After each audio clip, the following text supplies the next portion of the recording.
Hi dear children, today we are going to learn about allotropes of carbon.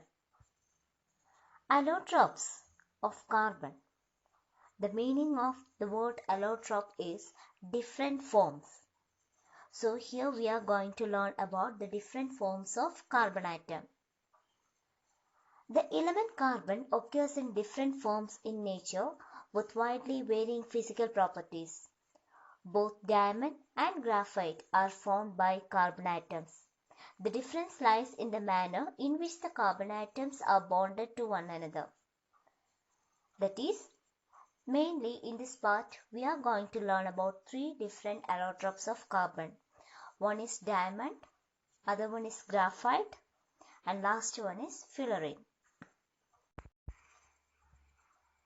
First one is diamond. In diamond, each carbon atom is bonded to four other carbon atoms, forming a rigid three-dimensional structure. You can see that in the picture, children. In graphite, each carbon atom is bonded to three other carbon atoms in the same plane, giving a hexagonal array. You can see the difference in the pictures. One of these bonds is a double bond, and thus the valency of carbon is satisfied. Graphite structure is formed by the hexagonal arrays being placed in layers one above the other. Now we learn about diamond and graphite.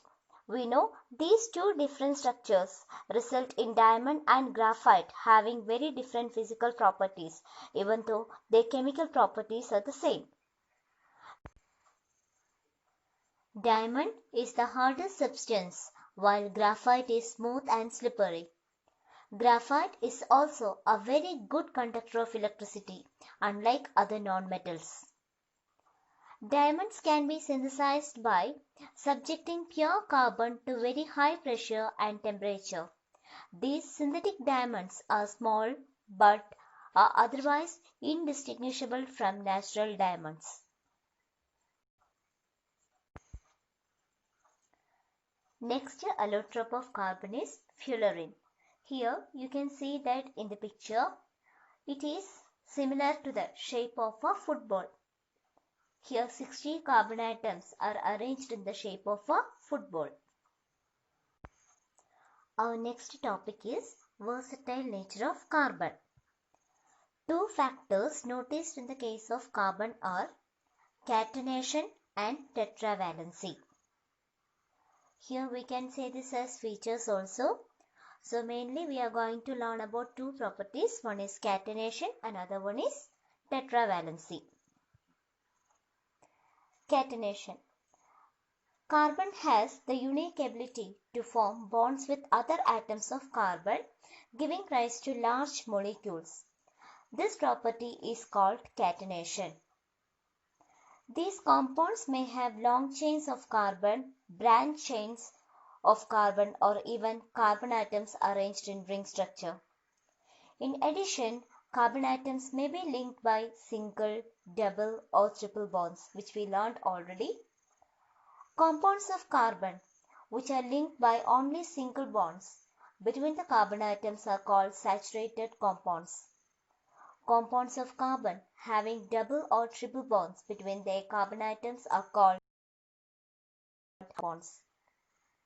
No other element exhibits the property of catenation to the extent seen in carbon atoms. That's why we are giving importance for carbon atom.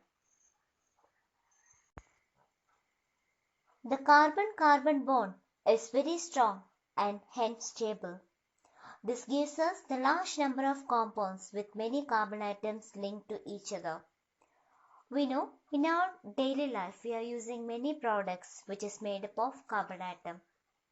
That is, nearly 3 million compounds are found in the nature in the form of carbon. Another property is tetravalency. Since carbon has a valency of 4, it is capable of bonding with 4 other atoms of carbon or atoms of some other monovalent element. Compounds of carbon are formed with oxygen, hydrogen, nitrogen, sulfur, chlorine, and many other elements, giving rise to compounds with specific properties which depend on the elements other than carbon present in the molecule. The bonds that carbon forms with most other elements are very strong, making these compounds exceptionally stable. One reason for the formation of strong bonds by carbon is its small size. This enables the nucleus to hold on to the shared pairs of electrons strongly. The bonds formed by elements having larger atoms are much weaker. These are the versatile nature of carbon. Children, today we learned allotropes of carbon, that is different forms of carbon, and versatile nature of carbon. I hope you understand. Thank you.